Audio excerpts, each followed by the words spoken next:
दोस्तों नमस्कार, मैं जयप्रकाश सिंह। आजकल मार्केट में लैपटॉप खरीदने के लिए बहुत लोग कंफ्यूज रहते हैं और मेरे पास बहुत सारे क्वेश्चंस आ रहे हैं कि मुझे कौन सा लैपटॉप लेना है और कौन से कॉन्फ़िगरेशंस में लेना है।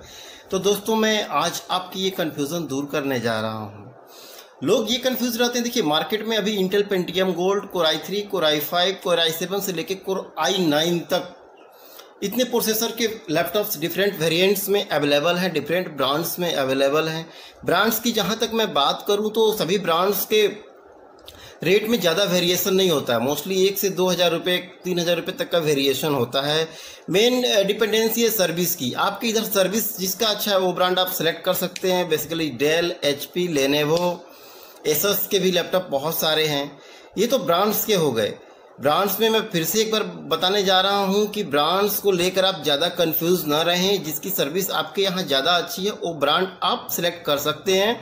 1 साल की ऑन साइट वारंटी मिलती है। कुछ पैसे लगाकर आप उसमें 3 साल एक्सटेंडेड वारंटी ले सकते हैं। अभी बात आती है जहां लोग कंफ्यूज होते हैं, कोर और प्रोसेसर्स को लेके कंफ्यूज है। प्रोसेसर में कोर जो फिजिकल पार्ट होते हैं, जो डुअल कोर में 2 कोर होते हैं। चलिए डुअल कोर से शुरू करते हैं। जैसे कि डुअल कोर में 2 कोर होते हैं तो एक कोर मतलब एक मैन समझ लीजिए, एंड थ्रेड्स मतलब उसका हैंड समझ लीजिए। अगर आप एट ए टाइम वीडियो देख रहे हैं और अपना काम कर रहे हैं, 2 काम एट ए टाइम कर रहे हैं, तो ये 2 हाथ हो गए। तो वो दोनों काम आराम से आप डुअल कोर में कर सकते हैं। बेसिकली हम डुअल कोर जो एजुकेशन पर्पज़ के लिए, पढ़ने लिखने के लिए, सपोज कुछ वीडियो देखना चाहते हैं, मूवीज़ देखना चाहते हैं, जैसे जनरल वर्क, बेसिक वर्क के लिए आप dual core, Intel Pentium gold वगैरह जो आते हैं वो प्रेफर कर सकते हैं। इसके अलावा आप AMD में एथलॉन वगैरह भी आराम से प्रेफर कर सकते हैं। और जैसा कि आपको मल्टीटास्किंग चाहिए, सपोज कि काम के साथ साथ आपको फोटोशॉप वगैरह पे भी काम करना है या मल्टीटास्किंग करनी है, बहुत सारे जॉब एक साथ करने हैं, थोड़ा कंप्यूटर के ऊपर लोड देना है, तो आप कोर i3 यूज़ कर सकते हैं। इंटेल ने नई टेक्नोलॉजी इंट्रोड्यूस की है, उसको हाइपर थ्रेडिंग कहते हैं। बेसिकली हाइपर थ्रेडिंग क्या होती है? हाइपर थ्रेडिंग की ज़रूरत आपको कब पड़ती है? जब आप सपोज कि कुछ टाइप वगैरह कर रहे हैं, कुछ लिख रहे हैं और उस टाइम में आप नॉर्मल वर्क कर रहे हैं, उस टाइम में तो आपका तो जनरल वर्क है तो आपका प्रोसेसर लोड ले लेगा। लेकिन एक के बाद आप एक अगर कमांड दे रहे हैं अपने CPUs को, तो जो थ्रेड्स होते हैं कोर के अंदर वो क्या होता है, इनिशिएट हो जाते हैं और उस काम को टेक ओवर कर लेते हैं।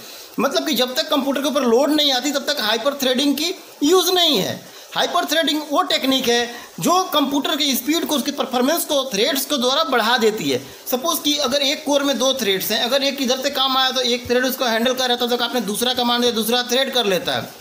वैसे आपको 100% CPU की इफिशियंसी हाइपर थ्रेडिंग में मिल जाती है। लेकिन दोस्तों मैं एक चीज़ क्लियर कर देता हूँ कि कई ऐसे i3 प्रोसेसर्स हैं जिनमें 2 कोर और 4 थ्रेड्स होते हैं। तो आप कभी भी लैपटॉप बाई कर रहे हैं कोर i3 प्रोसेसर का, तो एटलीस्ट आप उनसे, दुकानदार से पूछना है कि भाई इसमें कितने कोर और कितने थ्रेड्स हैं। बेसिकली आपको 4 कोर और 8 थ्रेड्स वाले ही i3 ज़्यादा प्रेफर करेंगे तो अच्छा रहेगा। जनरली जो इसमें 2 कोर और 4 थ्रेड्स होते हैं उसमें क्या होता है कि उनकी जो टर्बो स्पीड होती है बहुत ज़्यादा होती है, 3.4 गीगाहर्ट्ज़ की होती है, तो उसमें स्पीड वगैरह भी मिलती है। लेकिन कभी भी आप जब कोर i3 लैपटॉप खरीदने जा रहे हैं तो आपको ये कंफर्म करना है दुकानदार से कि भाई इसमें कितने कोर और कितने थ्रेड्स हैं, और मैक्सिमम 4 और 8 के कम्बिनेशन में ही आपको लेना है। थोड़ी रेट ज़्यादा होगी और आप थोड़ा इकोनॉमिकल जाएंगे तो जैसे कि कोर i3 8130U है, इसमें 2 कोर और 4 थ्रेड्स हैं, तो दोनों की स्पीड में थोड़ी सी डिफरेंस आपको ज़रूर मिलेगी।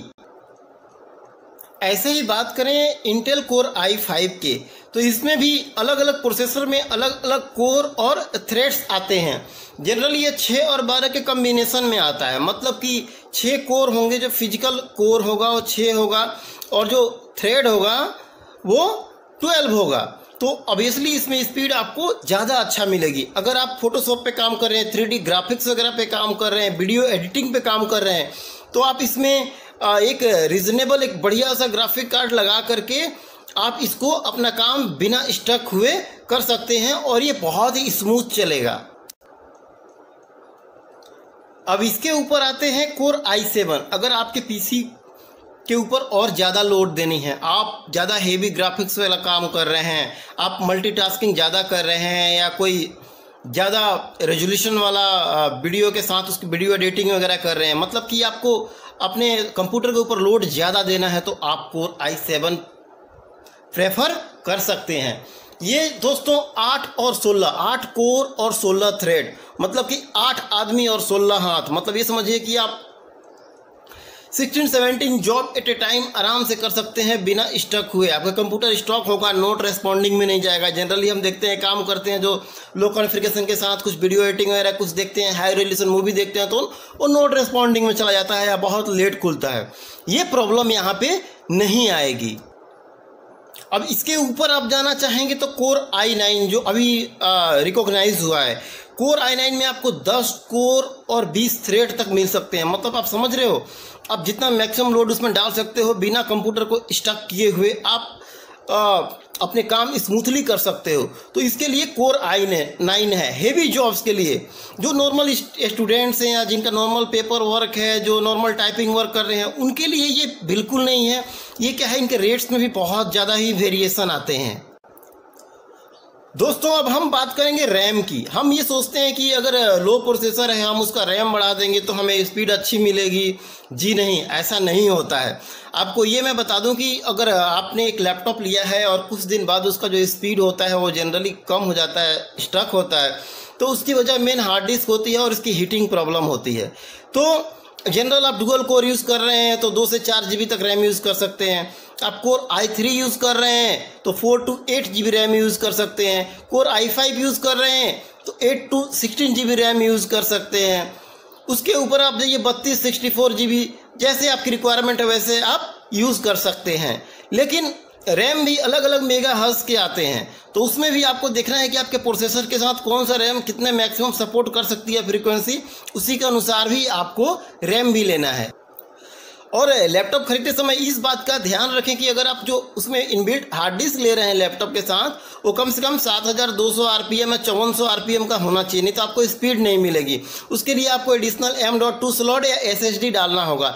लेकिन आप पहले से ही अगर SSD प्रेफर्ड या M.2 ऑलरेडी उसमें इनबिल्ट इंस्टॉल्ड है, ऐसा लैपटॉप ले रहे हैं, तो आपका लैपटॉप कभी हैंग नहीं करेगा। क्योंकि जो नॉर्मल हार्ड डिस्क जो SSD की स्पीड होती है 6 to 10 टाइम्स होती है। तो इसमें आपको कंफ्यूज नहीं होना है, SSD रखना है, नहीं तो जो आपके हार्ड डिस्क की RPM हो वो ज़्यादा होनी चाहिए।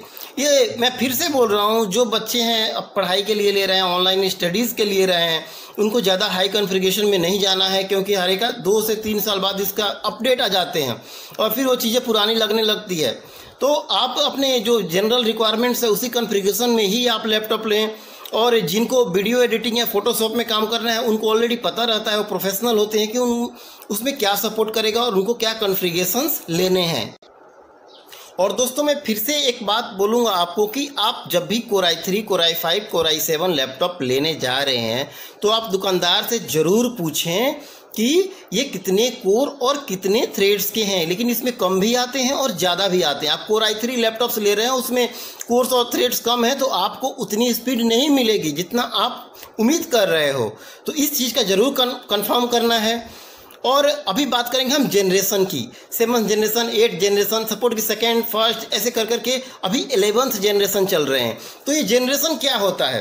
ये जनरेशन वो चीज़ होता है कि कंपनी ने एक प्रोडक्ट लॉन्च किया है मार्केट में, वो 1 साल से है, उसके लिए जो नेगेटिव रिव्यू आते हैं उसको अगर कंपनी अपग्रेड करके जो दूसरा प्रोसेसर निकालेगी, that is called the next generation.